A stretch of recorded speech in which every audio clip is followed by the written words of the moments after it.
Well met. Welcome to another random_14 YouTube video.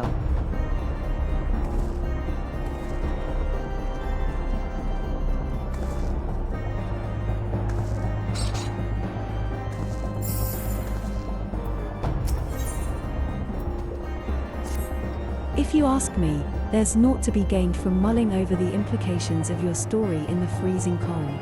Let's save it for the rising stones, eh? I'll get everyone to meet us there.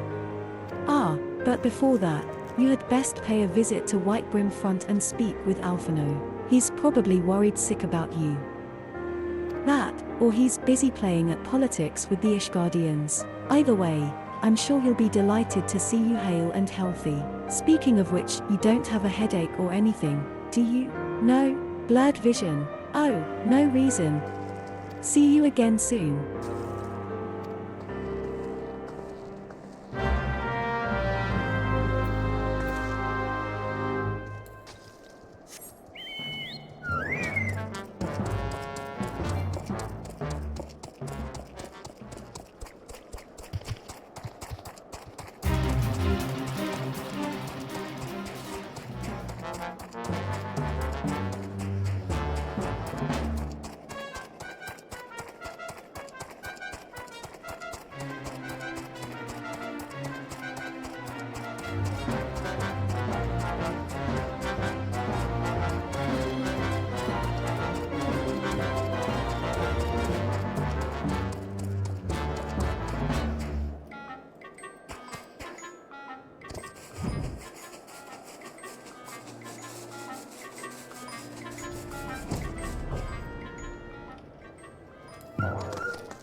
That you stand here now is proof of your mission's success.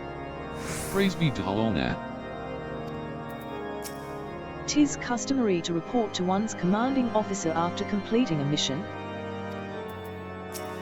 I still remember the first time you entered these chambers. Suffice it to say, I never imagined that I would one day be so glad of your return. Welcome, my friend. Welcome.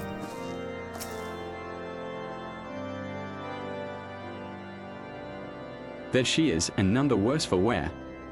Was there ever any doubt that the Warrior of Light would succeed? I think I speak for us all when I say that I should like nothing more than to hear the stirring tale of your victory, if you would be so kind.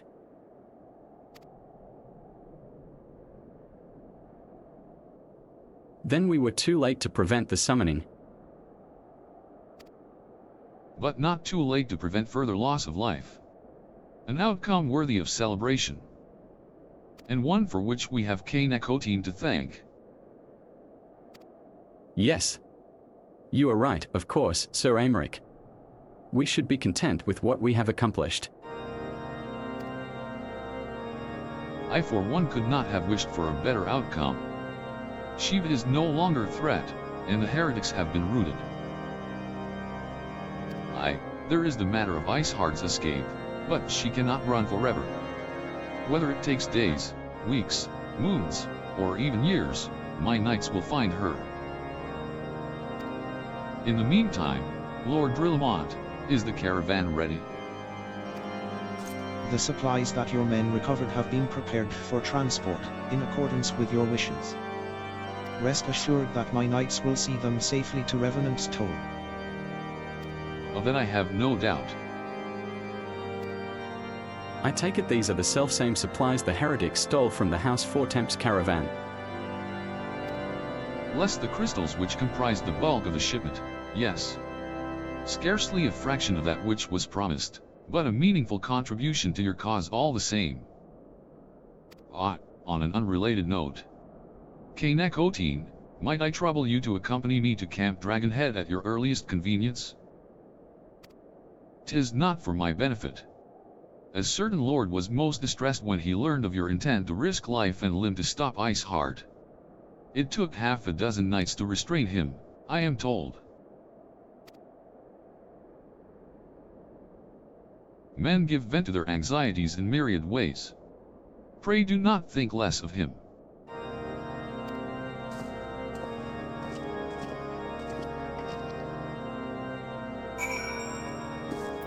To confront Iceheart once more, with full knowledge of her talents.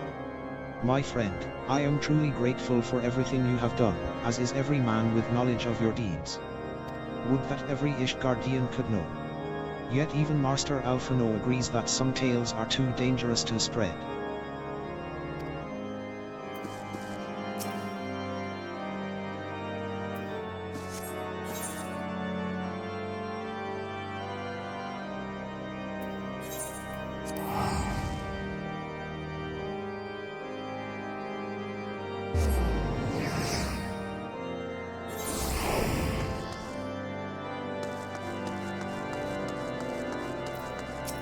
Does my presence make you uncomfortable?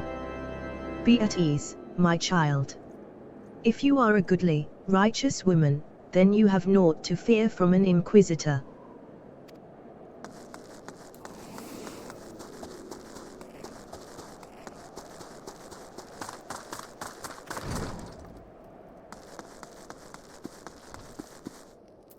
Is it true? The heretics, they summoned Shiva? And you laid her low? Fury take me.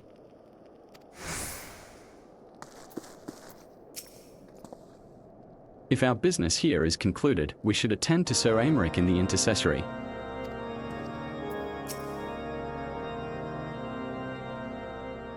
What were you thinking, Cain Ecotine? Wagering your very being on a dubious theory which might allow you to enter Iceheart's lair, knowing full well that she could have sufficient forewarning to complete her ritual to summon Shiva anyway. And then, engaging the abomination in mortal combat?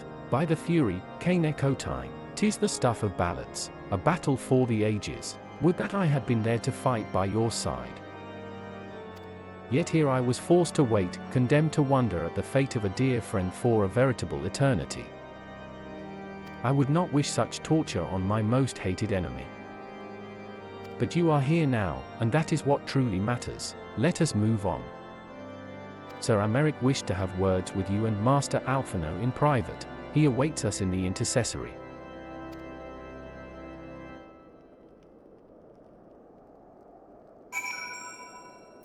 Pray go on ahead without me, Cain Ecotine. Another matter requires my attention, but I shall join you anon.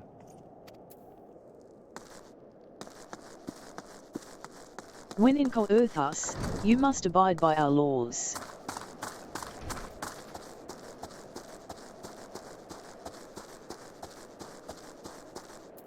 Greetings, madam. I shall show you in at once.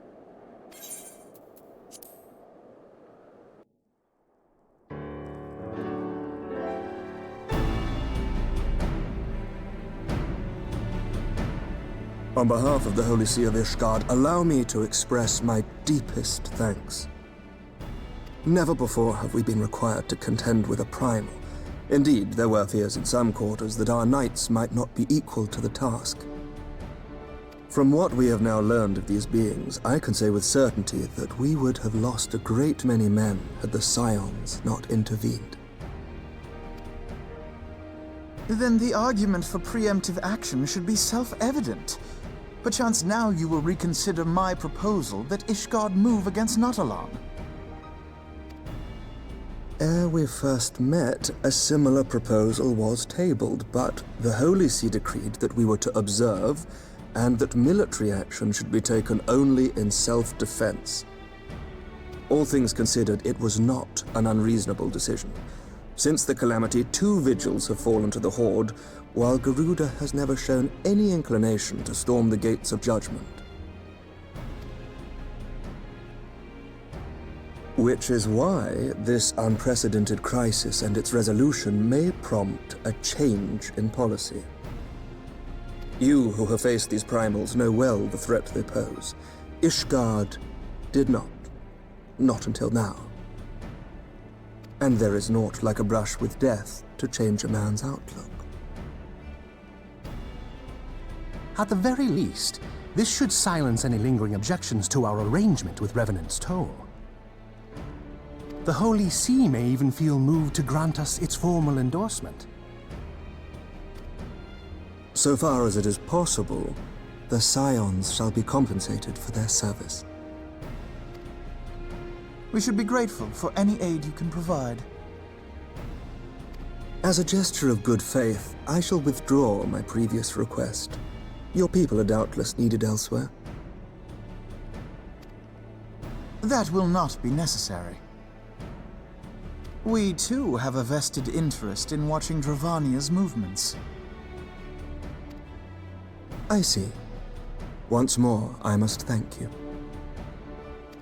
Sir Emmerich, if I may, do you truly believe that Midgardsormr could return?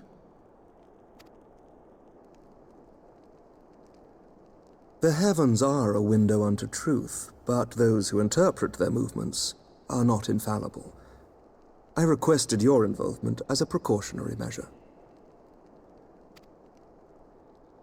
But of course, you sought an excuse to compensate us from the first, mindful of what would happen if Revenant's toll were taken by your enemies. Ishgard is not wont to aid its neighbors, but that does not preclude it from manipulating them to serve its own interests. Choose your next words carefully.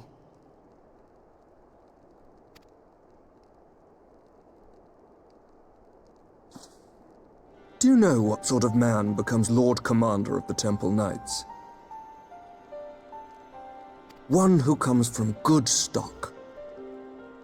I did not. Yet here I am now. Why do you suppose that is? Because I swiftly learned to tell the difference between words, deeds, and beliefs. You are correct, Master Leveilleur. Ishgard desires to see Revenant's toll flourish, as it would present a troublesome obstacle to our enemies from the south. We are so glad to be of use to you.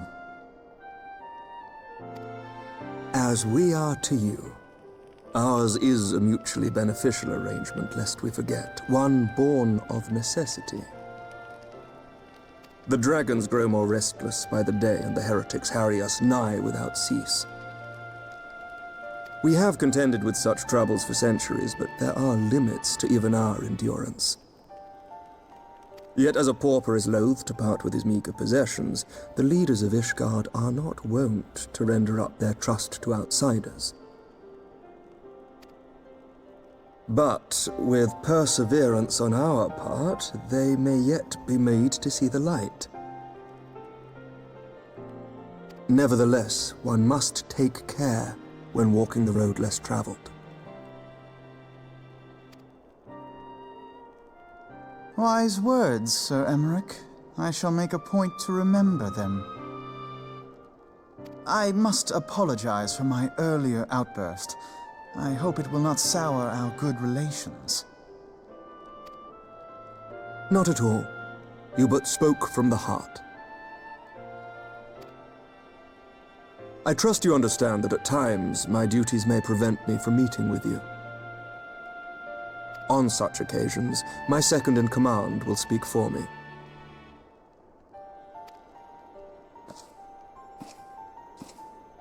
Lucia, at your service. Pray excuse our reticence.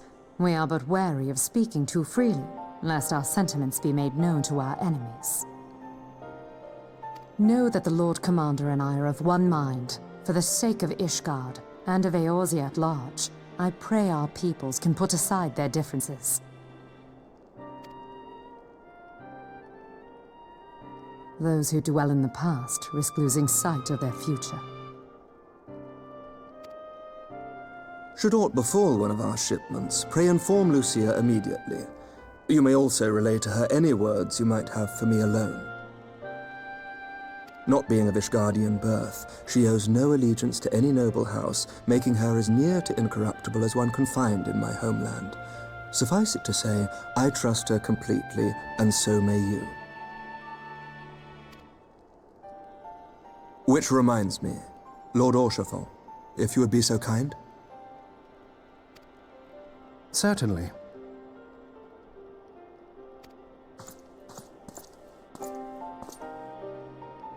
In times such as these, trust is ever in short supply.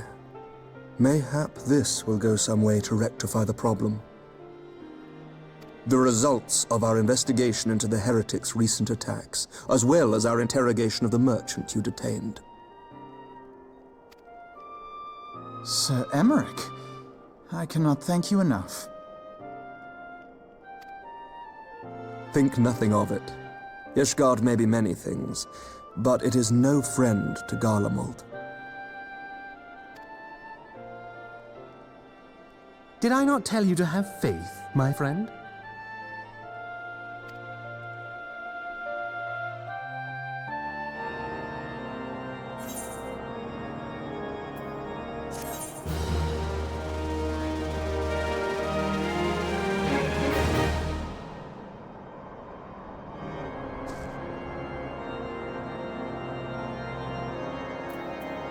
Thanks for watching.